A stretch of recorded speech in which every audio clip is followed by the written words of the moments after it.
Hello, my name is Derek Turner. This is Speaking Volumes. This is the first in what I hope will be a long series of short talks about overlooked books. By overlooked, I mean ones which are rare or strange or forgotten or underrated. I have no special insight to offer into these books, but I am interested in them and I hope I can communicate something of that interest to some of you. The first book is The Military Condition by Victor-Alfred de Vigny, which was first published in 1835. It's a rare philosophical examination of the military experience, something of a 19th century French classic. It's analytical, it's aphoristic, it's lucid, it's mordant. De Vigny was born in Loches-in-Touraine in 1797. Descendant of a family that had been ennobled 2 centuries before. His father had fought in the 7 Years' War and had been badly crippled as a result. He nevertheless instilled in his son a reverence for the profession of arms, while from his mother he inherited a passionate Catholic royalism. When he was at school, it coincided with the last campaigns of the Grand Army of Napoleon, and like all of his schoolmates, he followed the fortunes of the army with wild enthusiasm. Our minds were a-whirl with the thunder of cannon fire, he wrote, and the clamour of bells pealing out the Te Deum. Shouts of "Long live the Emperor" put an end to Tacitus and Plato. Inevitably, in 1814 he joined the Royal Bodyguard, at the time of the Bourbon Restoration. Louis XVIII then left France during the so-called 100 days between Napoleon's escape from Elba and the Battle of Waterloo. Upon his second restoration, after the Battle of Waterloo, there ensued a long period of peace. And the young Vigny, who had been brought up in tales of gallant exploits, found he had no opportunity of distinguishing himself militarily. He was, he said, like a hoplite in the belly of a wooden horse, who would never be released into a Troy. He left the army eventually in 1827 to devote himself to a literary career. He had previously published a historical novel and some poems and met Walter Scott. Now he translated Shakespeare, wrote another poem, and another novel. In 1849 he became the director of the Académie Française, and in 1863 he died of stomach cancer. The life of the soldier in peacetime is often tedious and dull. It can, however, be transfigured in a moment by what Vigny calls abnegation. As he explains, this life of constraint and boredom can produce, as if by a miracle, an artificially formed but noble character whose lineaments are great and good, like those of an ancient medal. There's bondage in soldiering, but there's also a capacity for greatness, a greatness that can be of command or of obedience.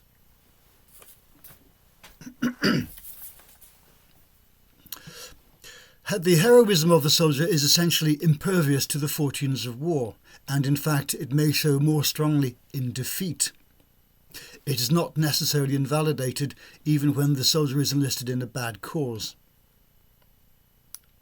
In Vigny's eyes, the soldier's capacity for silent suffering and keeping of faith are almost sacral. The 3 stories that make up The Military Condition are set between 1814 and 1830. They're semi-fictional stories based partly on Vigny's own experiences and on the experiences of the many soldiers he spoke to. In the first story, Laurette, the narrator is an officer helping guard the rear guard of Louis XVIII as he retreats towards Flanders, harassed by Bonapartist troops. He falls in with a former naval officer who is travelling with a woman in a cart.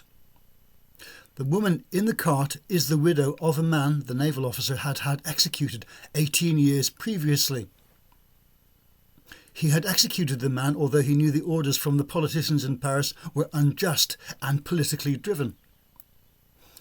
In the end, his sense of duty to the Republic won out over his personal affection for the young man, not least because the young man himself had told him he had no alternative.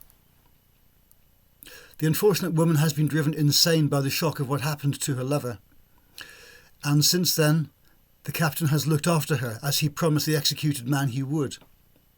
his 18 years of travelling looking after this incapacitated woman amid the torments of his own conscience were his act of abnegation. In the second story, A Night at Vincennes, the narrator is an officer helping to guard a massive ammunition dump. He meets the depot quartermaster, a military veteran with a long and distinguished career, who now, as he nears retirement, is a model of contentment. This picture of domestic contentment in the middle of the military scene is destroyed utterly later that night when there is an enormous explosion of all the munitions, sparked, ironically, accidentally by the quartermaster himself as he made a final round to check that everything was in order. We see how the soldier reacts instinctively to avoid first of all further destruction and damage, and then with strange coping mechanisms, the narrator whipping out a pencil and paper to make sketches of the quartermaster's mangled corpse. In the third story, The Life and Death of Captain Renault, we encounter Captain Renault, who is in charge of a detachment of guards stationed in the streets of Paris during the so-called 3 days of July 1830, between the deposition of the supposedly autocratic Charles X and the installation of his supposedly more democratic cousin Louis-Philippe, who would go on to reign until 1848. Captain Renault spent many years as a prisoner of the English during the Napoleonic Wars, declining many opportunities of escaping despite acute homesickness because he had given his word of honour, his parole, to Admiral Collingwood.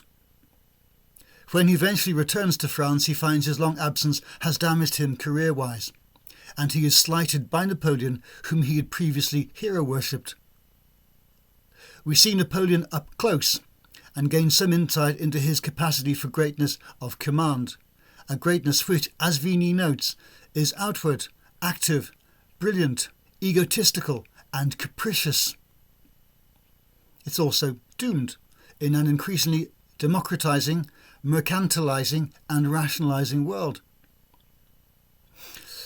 Renault nevertheless retains his sense of duty, his sense of honour, and retires to the ranks where he marches and fights and exults with the infantry. He takes part in the so-called Battle of Rheims, Napoleon's last victory of March 1814, during which, in the heat of battle, he kills a 14-year-old enemy officer. His discovery of what he has done shocks him so much he determines never again to bear a weapon. Immediately afterwards, he meets Napoleon for an unexpected last encounter. Napoleon suddenly chastened, his greatness of command suddenly rocked, his supreme self-sacrifice destroyed by a poignant realisation of just what he has done to his country and to himself. Vigny's views on soldiering are essentially valedictory, because he believed ultimately world peace must ensue, a rare moment of self-delusion. Soldiers, nevertheless, retain a special place in the affections of all countries and all cultures, because the values of soldiers are so much at odds with those of everybody else.